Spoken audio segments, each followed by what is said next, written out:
savoir quelque chose que personne ne t'a jamais avoué. Tu es piégé. Oui, toi qui m'écoutes actuellement.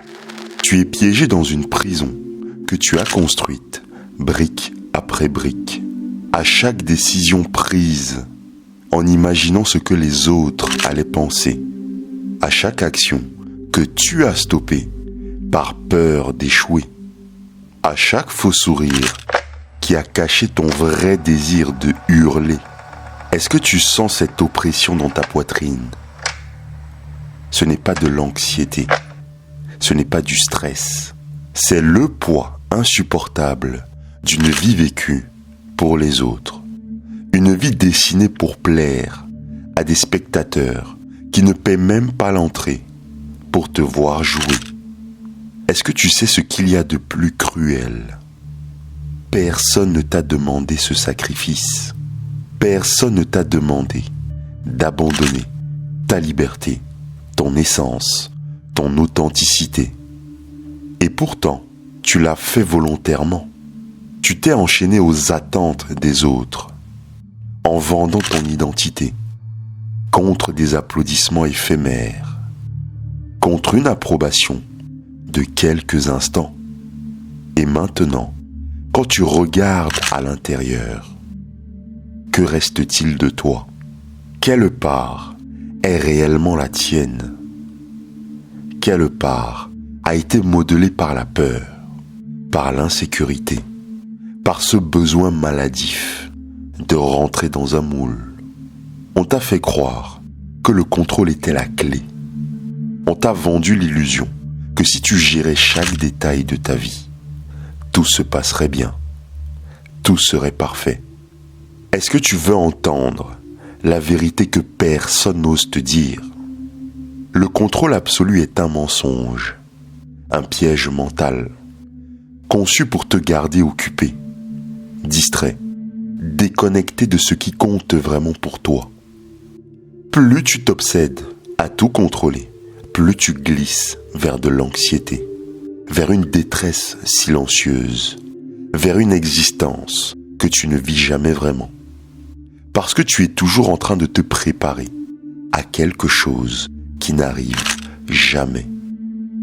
T'es-tu déjà demandé pourquoi est-ce que tu ressens ce vide inexplicable en toi? Alors qu'en apparence, tu as tout. C'est parce que ce que tu as n'est pas vraiment à toi. Ton succès, tes relations, même tes pensées, sont contaminés par l'inquiétude permanente de la façon dont les autres vont les percevoir. Et plus tu recherches la validation extérieure, plus tu t'éloignes de ton centre, de cette essence vraie que tu savais reconnaître autrefois, mais que tu ne fais que deviner aujourd'hui. Michel de Montaigne, depuis sa tour silencieuse au XVIe siècle, voyait clairement ce que tu refuses encore d'accepter aujourd'hui. Que le détachement n'est pas de l'indifférence, mais le seul chemin vers ta vraie liberté. Il avait compris que nous ne sommes pas des prisonniers des circonstances extérieures, mais de notre propre obsession maladive à vouloir contrôler l'incontrôlable, de notre besoin maladif de plaire, de nous adapter, d'éviter la critique à tout prix. Et si je te disais que ce détachement que tu redoutes tant est précisément la clé qui ouvre la porte de ta liberté? Dis-moi franchement, que se passerait-il si ne serait-ce qu'un instant, tu osais lâcher cette corde que tu tiens si fort, cette corde que tu crois te sauver, mais qui en réalité t'étouffe lentement? Car voici le paradoxe. Plus tu cherches à contrôler, moins tu contrôles. Plus tu veux plaire, moins tu es authentique. Plus tu résistes au changement, plus il te frappe violemment quand il finit inévitablement par arriver. Le monde n'obéit pas à ton contrôle. Il ne le fera jamais. L'accepter, ce n'est pas une faiblesse, c'est de la sagesse. La vie dans son chaos et son imprévisibilité, exige une chose très simple, mais terrifiante. Lâcher prise. Lâche prise sur ton besoin d'approbation. Lâche prise sur ta peur de l'échec. Lâche prise sur cette fausse identité que tu as inventée pour te protéger du jugement des autres. Imagine un seul instant ce qui se passerait si tu arrêtais de tant t'inquiéter de l'opinion des autres. Qui serais-tu sans cette peur constante? Qu'aurais-tu le courage de faire si tu savais que personne ne te jugerait jamais? Cette personne que tu vois en toi, cette version de toi qui vit sans chaîne mentale, c'est celle que tu es vraiment. Mais il y a quelque chose de plus sombre, de plus profond, derrière cette vérité inconfortable. C'est que tu redoutes de lâcher le contrôle, parce qu'au fond, tu ne sais pas qui tu es sans tes chaînes.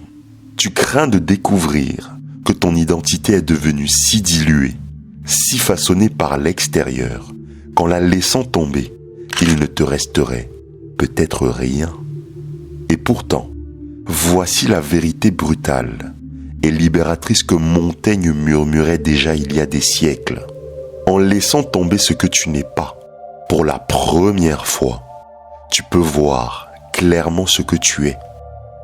La liberté que tu cherches se trouve juste de l'autre côté de la peur qui te paralyse. Elle n'est ni dans un livre de développement personnel, ni dans un conseil motivant, ni dans un secret mystique. Elle est là, dans cet instant précis, attendant seulement que tu trouves le courage de regarder ta vie en face et te dire « Je n'ai plus besoin de l'approbation de personne. Je n'ai plus besoin de contrôler l'imprévisible. Je n'ai plus besoin de prétendre être ce que je ne suis pas. » Alors dis-moi, es-tu prêt à lâcher prise ou continueras-tu à t'accrocher au contrôle en sachant que chaque jour qui passe t'éloigne un peu plus de ton essence véritable? Ceci n'est que le début d'un voyage que tu n'as peut-être pas envie de faire, mais dont tu as désespérément besoin. Et la décision n'appartient qu'à toi. Voudras-tu continuer à vivre enfermé dans une cage dorée que tu as toi-même construite? Ou accepteras-tu le risque de sauter dans l'inconnu, dans une liberté qui te terrifie peut-être, mais qui, au fond, seule te rendra vivant? Bienvenue dans la philosophie du détachement, dans la quête d'une liberté intérieure qui bouleverse absolument tout ce que tu pensais savoir sur toi-même. Le chemin est déstabilisant, mais je t'assure d'une chose, il n'y a qu'une seule chose plus terrifiante que d'avancer vers cette liberté, c'est de rester exactement où tu es. On t'a convaincu que courir après des objectifs était ce qu'il y avait de plus important. Mais que se passerait-il si tu découvrais que la plupart de ces objectifs n'ont jamais vraiment été les tiens? Toute ta vie, tu as gravi des échelles que d'autres avaient construites sans jamais te demander si tu voulais vraiment arriver là-haut. Et maintenant que tu es si haut, qu'est-ce que tu aperçois? Le paysage dont tu rêvais, ou simplement le reflet déformé de ce que quelqu'un d'autre voulait que tu sois? Nous sommes obsédés par cette idée de réussite, persuadés qu'atteindre certains buts nous apportera enfin la paix. Mais t'es-tu déjà demandé ce qu'était exactement la réussite? Et surtout, à qui appartenait cette version de la réussite? Peut-être as-tu déjà coché plusieurs de ces cases qui étaient censées te rendre heureux. Les bonnes études, le bon travail, les bonnes relations. Et pourtant, au fond de toi, il te manque quelque chose. Cette sensation, ce vide qui te réveille la nuit, c'est la voix que tu as ignorée pendant trop longtemps. Ton essence authentique qui exige enfin d'être entendue. Michel de Montaigne, dans son retrait volontaire, loin du tumulte du monde, avaient découvert une vérité dangereuse, que le vrai succès n'a rien à voir avec ce que l'on t'a vendu. Ce n'est ni une position sociale, ni une accumulation de biens, ni même une reconnaissance extérieure. Le vrai succès, celui que peu osent poursuivre, c'est de vivre pleinement aligné avec ta propre nature. Mais bien sûr, pour cela, il faut d'abord savoir qui tu es vraiment, au-delà des masques, au-delà des attentes, au-delà de cette version factice de toi que tu présentes chaque jour au monde. Tu t'es tellement habitué à jouer un rôle que tu ne remarques même plus l'effort immense que tu fournis chaque jour pour maintenir une image qui ne te représente pas. Mais l'esprit est implacable. Même si tu essaies de l'ignorer, il y aura toujours quelque chose en toi qui se rebelle. Quelque chose qui, tôt ou tard, fissure la façade. Est-ce que tu veux entendre une vérité inconfortable, mais ô combien libératrice? Tant que tu continues à te cacher derrière des personnages, tu ne connaîtras jamais la vraie tranquillité. Le stress, l'anxiété, ce sentiment constant de vide, ce ne sont que des conséquences logiques d'une vie vécue pour les autres. Mais voici la partie la plus piégeuse de cette vidéo. Et Montaigne l'avait bien compris. La plupart des gens préfèrent la sécurité d'une vie inconfortable plutôt que le risque de se confronter à l'incertitude d'être eux-mêmes. Ils préfèrent continuer à vivre une demi-vie, se contentant de miettes de bonheur, plutôt que d'affronter le vertige de découvrir qui ils sont vraiment. Et toi, dans quel groupe es-tu? Fais-tu partie de ceux qui osent prendre ce risque, ou de ceux qui choisissent de rester engourdis par leur routine? Parce que oui, la routine est un anesthésiant redoutablement efficace. Elle te garde occupé, distrait, enfermé dans un cercle répétitif qui endort lentement ta volonté. Mais ce que tu ne vois pas, c'est que cette sécurité apparente se paye au prix fort, le prix de ta liberté intérieure. Et cette liberté, bien que beaucoup la confondent avec le simple fait de faire ce que l'on veut, est en réalité bien plus profonde. La liberté, c'est avoir le courage d'être fidèle à toi-même, même si cela veut dire briser des attentes, même si cela veut dire rompre des schémas, même si cela veut dire décevoir parfois ceux que tu aimes le plus. Et peut-être qu'à ce stade, une pensée te traverse. Mais si en étant authentique, je perds tout ce que j'ai construit jusqu'ici? Voilà où surgit un autre paradoxe. Si tu dois te travestir pour maintenir ce que tu possèdes, alors ce n'était jamais vraiment à toi. Les vraies relations, les projets qui comptent réellement, les accomplissements dignes d'être gardés, tous survivent parfaitement à l'épreuve de l'authenticité. Au contraire, c'est seulement en étant authentique que tu découvres ce qui a vraiment de la valeur et ce qui ne faisait que t'encombrer jusqu'ici. En réalité, tu as beaucoup moins à perdre que tu ne l'imagines et bien plus à gagner que tu ne le crois. Mais il faut d'abord faire le saut dans l'inconnu, dans une vie que tu ne contrôleras jamais totalement, mais qui au moins sera vraiment la tienne. Et voilà encore que Montaigne nous rappelle que le détachement ne signifie pas abandonner ce que tu aimes, mais comprendre que la seule liberté absolue te permet d'aimer et de construire de manière authentique. Tout ce que tu possèdes par anxiété et par attachement finit toujours par te posséder. Voilà le message que personne ne t'avoue. La plupart des gens vivent dans la peur de perdre ce qu'ils ont, parce qu'ils ne se sont jamais autorisés à découvrir ce qui se passerait s'ils le perdaient. Alors ils s'accrochent désespérément à leurs relations, à leurs emplois, à leurs identités factices. Et dans cet attachement, ils oublient une chose: la vraie vie commence exactement au moment où tu cesses de t'agripper à ce qui ne te représente pas.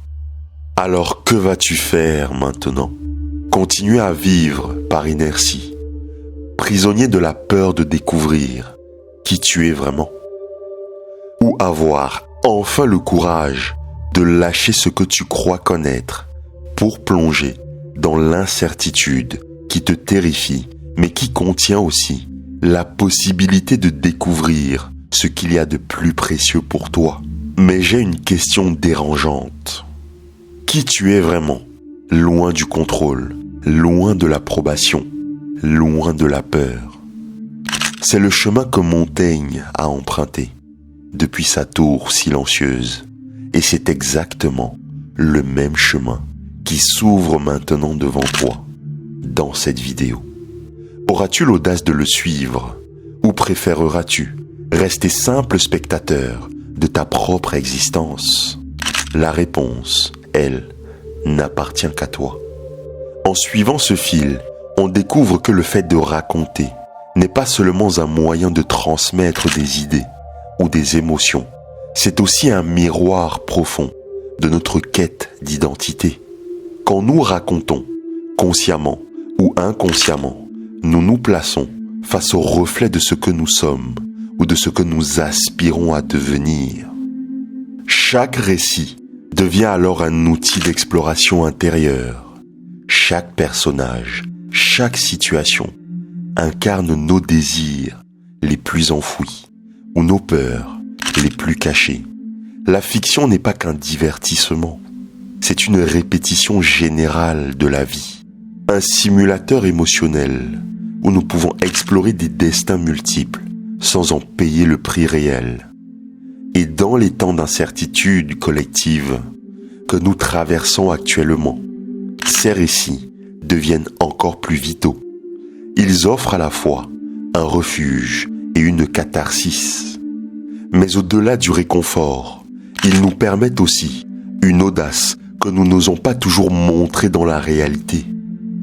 Ils nous invitent à franchir des limites imaginaires et à contempler des perspectives radicalement différentes. Alors pose-toi cette question. À quel point les histoires que tu te racontes influencent-elles tes choix au quotidien? Et si en vérité, ta narration intérieure filtrait ton expérience du monde, déterminant tes décisions, sculptant ta perception, orientant silencieusement le cours de ta vie? Si c'est le cas, changer cette narration pourrait être bien plus simple qu'un exercice d'introspection. Ce serait un acte révolutionnaire. Réécrire ton histoire intérieure, ce n'est pas seulement t'inventer un rôle différent, c'est transformer ton destin. Et ce phénomène a une conséquence encore plus puissante. Les récits que nous nous attribuons influencent non seulement notre propre conduite, mais aussi la manière dont les autres nous perçoivent. Ton récit intérieur agit comme un script silencieux que le monde entier, inconsciemment, contribue à mettre en scène. Construire inconsciemment ton récit personnel n'est donc pas un simple luxe, c'est une stratégie de vie. Et ne l'oublie pas, nous ne sommes pas des êtres linéaires. Nos histoires ne devraient pas l'être non plus. Accepter que ton récit contienne des zones d'ombre, des contradictions, des détours, des paradoxes, c'est accepter l'humain dans toute sa complexité. Les meilleures histoires ne sont pas celles où tout est lisse, mais celles qui laissent des questions ouvertes, de l'inconfort, des éclats de vérité au milieu du chaos. En réalité, nous n'arrêtons jamais de nous réécrire. Chaque décision, chaque rencontre, chaque silence ajoute une ligne à notre récit intérieur. Nous sommes des auteurs perpétuels, des manuscrits inachevés. Et ce qui hier semblait être un chapitre sombre peut aujourd'hui se révéler être le tournant avant une renaissance. Peut-être est-ce là la grande alchimie du récit humain. Transformer les cicatrices en symboles, les erreurs en rebondissements, les silences en suspense. Mais prends garde, car voici le dernier retournement. Et si le véritable art de vivre, ce n'était pas de savoir exactement dans quelle histoire tu es? Parce que dans l'incertitude, il y a aussi de la beauté. Dans le fait de ne pas savoir si ta vie est une comédie, une tragédie ou une épopée, il y a une liberté presque magique. Les histoires les plus puissantes ne sont pas celles qui s'achèvent sous des applaudissements, mais celles qui te laissent avec le désir de continuer à écrire parce que rien n'est terminé. Alors maintenant, referme ce chapitre, mais ne range pas le livre, parce que le prochain paragraphe pourrait bien tout changer pour toi. Et c'est maintenant que l'on entre dans la partie la plus obscure de cette vidéo. Parce que jusqu'ici, tu as vu que tu avais construit toi-même ta propre cage. Tu as compris que ton obsession du contrôle était un piège qui t'éloignait de ton authenticité. Et tu as pris conscience que le vrai succès ne se trouve pas dans les échelles que les autres dressent pour toi, mais dans ton retour à toi-même. Mais ce que tu viens de découvrir, ce n'est qu'une première étape. Car si tu t'arrêtes ici, tu risques de rester prisonnier d'une liberté de façade, toujours à rechercher l'approbation, toujours à réagir, toujours à t'épuiser dans des chaînes invisibles. Ce qu'il te manque, mon ami, c'est la pièce la plus dérangeante du puzzle. Comprendre ce qui se passe quand tu oses ne plus être disponible. Parce que c'est là que les vrais rôles s'inversent. C'est là que tu reprends le pouvoir, sans même dire un seul mot. Et si en ce moment même, tu ressens cette tension dans ton corps, ce serrement désagréable dans ta poitrine, ne crois pas que c'est de la peur qui veut t'arrêter. C'est ton instinct qui s'éveille, ton intuition qui se manifeste enfin pour t'aider à redevenir souverain de toi-même. Je peux te le dire sans détour, si j'avais su cela plus tôt, j'aurais gagné des années de vie. Clique sur cette vidéo qui s'affiche à l'écran maintenant, parce que sans elle, tu risques de continuer à offrir ton énergie à celles et ceux qui n'en sont pas dignes et de perdre chaque jour une part de toi.